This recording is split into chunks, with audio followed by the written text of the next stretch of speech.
If you or your children have any interest in learning the Arabic language, then stationery is actually a really, really useful lesson for you guys to start with. In fact, the Medina book series even utilised this technique. You know, actually being able to take objects that you have in the very lesson itself and be able to start teaching Arabic and building upon the very words that you have right in front of you. So that's what we're going to be covering in this video. So let's get into it. Assalamu alaikum everybody, and a very warm welcome back to another video here on the Arabic with Sam channel. Once again, this is another video very kindly brought to you by Arabic Workshop. If you haven't heard of Arabic Workshop, you should go and check it out. ArabicWorkshop.com.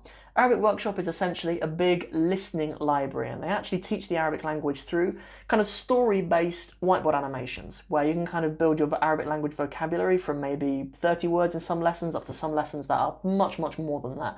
And an entire range of topics from, you know, stationery, like we're going to cover today, where is your passport, visiting the haram, visiting the pyramids, all kinds of stuff, right? An enormous library that you can bolt on to whatever course you're currently doing. You know, it's a really, really good complement to my program, the Arabic in 60 Steps program, so I really, really highly recommend that you should check it out. Also, as a little gift that the team over at Arabic Workshop have given us is a little discount. So if you want 10% off, then just at checkout, make sure you put in Arabic with Sam 10 to get 10% off. وَمَاذَا فِي الْقَائِمَةِ حَقِيبَةٌ مَدْرَسِيَّةٌ وفيها قلم رصاص وقلم حبر ودفتر وممحات ومبراح.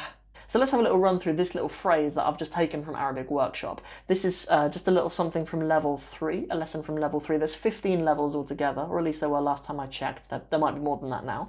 But so what have we got here? Okay, we've got some really useful kind of classroom words and stationary words and stuff. So let's talk through it. So what have we got? So we have وَمَاذَا and what. You know, there are kind of two ways of saying what in Arabic. There's ma and then ماذا. Yeah, and they can both be used for questions. You know, they can both be used for questions. Typically, yeah, there is a slight difference between them, but this isn't really the time to go into that. But وَمَاذَا فِي الْقَائِمَةِ. A qa'ima is just a list. Sometimes you see in Fusha phrase books. That almost seems a bit oxymoronic, really, because people don't kind of chit-chat Fusha, but you do get Fusha phrase books. And in them, you'll call a menu qa'imatu ta'am, like a list of ta'am, of food, right? But a qa'ima on its own is a list. So what's on the list? I mean, the narrative and the story of this little lesson is about a child who's got a list of things that they need to get ready for their school, right? So what's on the list? Okay, haqibatun madrasiyatun. A haqibatun is a bag, right? It can be a bag of any kind, and then you kind of add other descriptions onto it.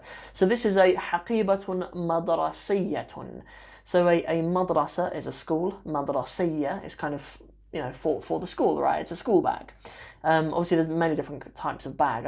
I don't know why, but I always got the word hadiqa and haqiba confused, but don't get your hadiqa and your haqiba confused. A hadiqatun is a garden, but a haqiba is a bag. So haqibatun madrasiyatun, a school bag. And what else? Wafiha, and in it. You know, there should be. Why is it fiha rather than fihi?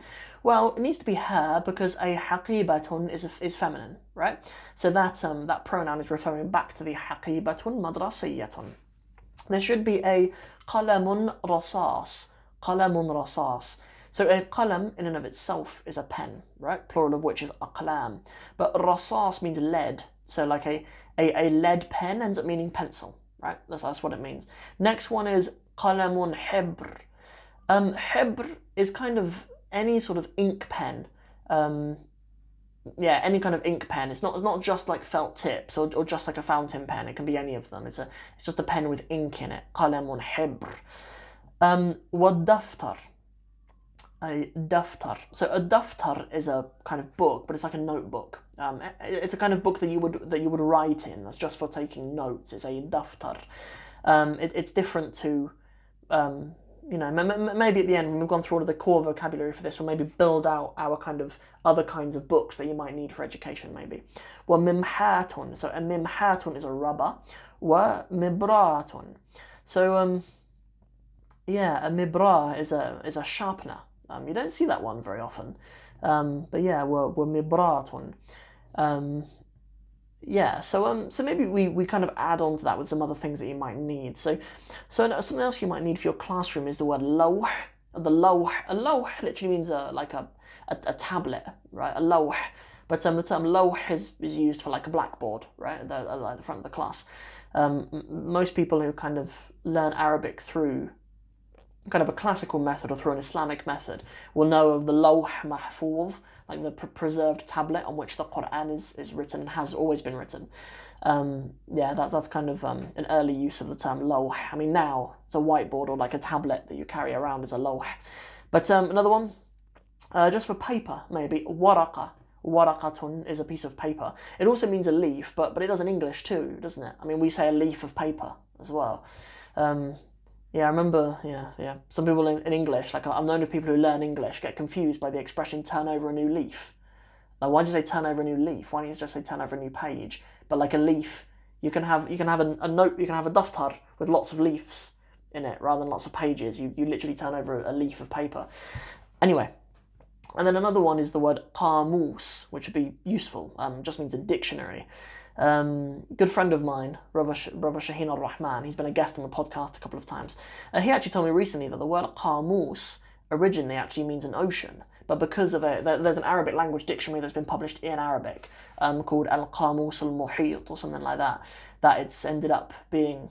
Like, muhit actually in itself means an ocean, right? It's cool. Well, it's taken the meaning of ocean, but it kind of means all-encompassing, right? Like, it's sometimes used in the Quran to mean kind of, the word muhit means encompassing. But Al-Qamus al-Muhit, I think it's called, was supposed to be like the all-encompassing ocean.